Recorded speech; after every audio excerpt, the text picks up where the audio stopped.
જય શ્રી કૃષ્ણ બધાને। આજે એક વાત કહેવાની છે। અમારે અહીંયા વાડીએ હું આવું છું ને,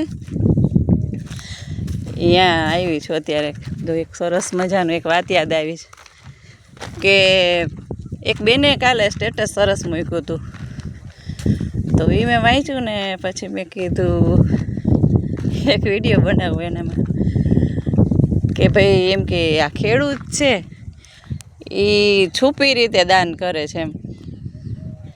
જો એક તો એના ખેતરમાં જીવજંતુ, પછી પશુ પક્ષી, આ ઓલા ભૂંડ ને રોજડા ને એ બધા આવીને ચરી જાય, એને ખબર નથી હોતી, એટલે એ તો ખાય છે ને, કાંઈ લઈને તો જતું નથી ને।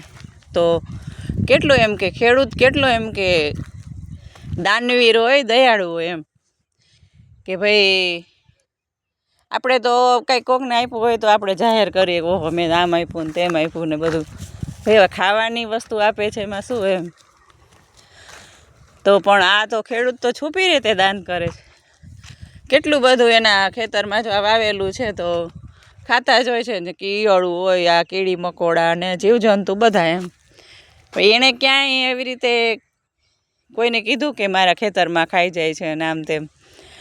અને બીજી વાત કે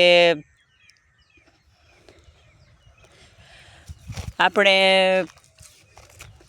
એને તો આટલું હજારો તો ઠીક છે, લાખોમાં એણે બધું વાવેલું હોય, તો એણે ક્યાંય કોઈ દી આમ તાળું માર્યું છે? ક્યાંય તાળું હોય એને? એ નાની એવી વાડ રાખવી પડે, કારણ કે બીજા કોઈ માણસ ન આવી જાય એવી રીતે, કે એમાંય નુકસાન કરી જાય ને ઘણા માણસો તો જાતા જ આપણે એમ કે એવી રીતના એમ અમુક હોય એ ટાઈપના, તો કે નુકસાન ન કરે એટલે વાડ રાખે કે બીજા વધારે કાંઈ નુકસાન ન કરી શકે, એટલે એને ખાલી વાડ રાખી હોય, બાકી ક્યાંય તાળું તો અમે જોયું હોય ખેતરમાં કે હાલો તાળું મારી દીધું છે અહીંયા। આ જો સરસ રીંગણા ને બધું મરચાંનું વાવેલું છે, એટલે એ કેટલા એમ ઉદાર અને દાનવીર હોય એમ। આપણે તો ભાઈ, અને એ પાછું ભગવાનને ભરોસે, એને આટલી મિલકત હોય, આ લાખોનો પાક વાવેલો હોય, અનાજ હોય, શાકભાજી હોય, ગમે એ તો ભગવાનને ભરોસે હોય ને। એ રાતના એ ટેસ્ટથી હોઈ ગયા હોય કે ભાઈ એના પ્રભુ ઉપર વિશ્વાસ છે, એ સારું જ કરશે આપણું।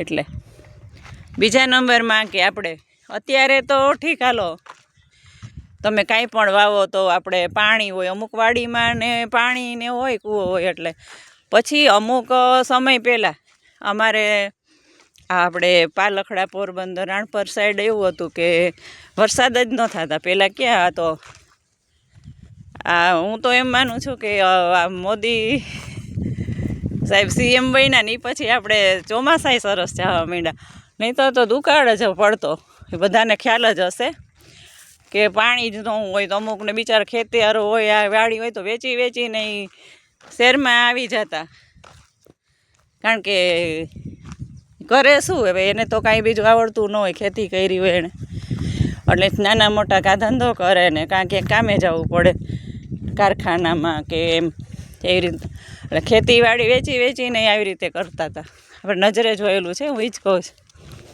એટલે પાણી જ ન હોય એટલે એ તકલીફ રહેતી હતી। તો જ્યારથી આપણે મોદી સાહેબ આવ્યા ને ત્યારથી તો એ કુદરતે મહેરબાન છે એમ, કે વરસાદ સરસ થાય।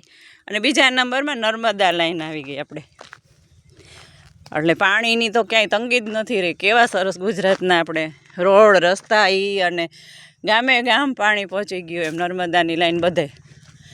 એટલે અત્યારે જો અમારા રાજકોટની સાઈડ હાવ ઓછો વરસાદ છે, સિટીમાં તો છે જ નહીં જરાય, તોય આપણે ચિંતા ન રહીએ કે આ શું કરશું એમ। એટલે ફૂલ ડેમ બધા છલો હોય, કાળે ઉનાળે ડેમ ભરેલા હોય, એ નર્મદા લાઈન આવી, નર્મદાની લાઈન એ પછી આપણે આ શાંતિ થઈ છે, નહીંતર તો આ ઉપાધિ હતી જ કાયમ માટે। એટલે આવું છે બધું। એટલે એમ વાત એમ છે કે કણ એક કરેલો હોય ને તો ખેડૂત વાવે એટલે કણનું મણ કરી દે, આપણે એમ થાય 2 આ 3 ઘઉંના દાણાની શું કિંમત, પણ એ તમે ખેતરમાં નાખો કણના મણ થઈ જાય છે ને એમ એવી રીતે। અને ખરેખર આપણે મોદી સરકાર આવ્યાની પછી બહુ સરસ થઈ ગયું છે ગુજરાતનો તો આમ બધી રીતે શાંતિ એમ. અને ભગવાને મહેરબાન છે એટલે પાણીની તકલીફ પડી નથી હજી સુધી તો બધે. મારો વિડીયો પસંદ આવે તો ઇન્સ્ટાગ્રામમાં પ્રીતિ પંડ્યા અને યુટ્યુબમાં સોહમ પંડ્યા છે. લાઈક કરજો અને સબસ્ક્રાઈબ કરજો અને ફોલો કરજો. કાંઈ ભૂલચૂક હોય તો એ મારી જ.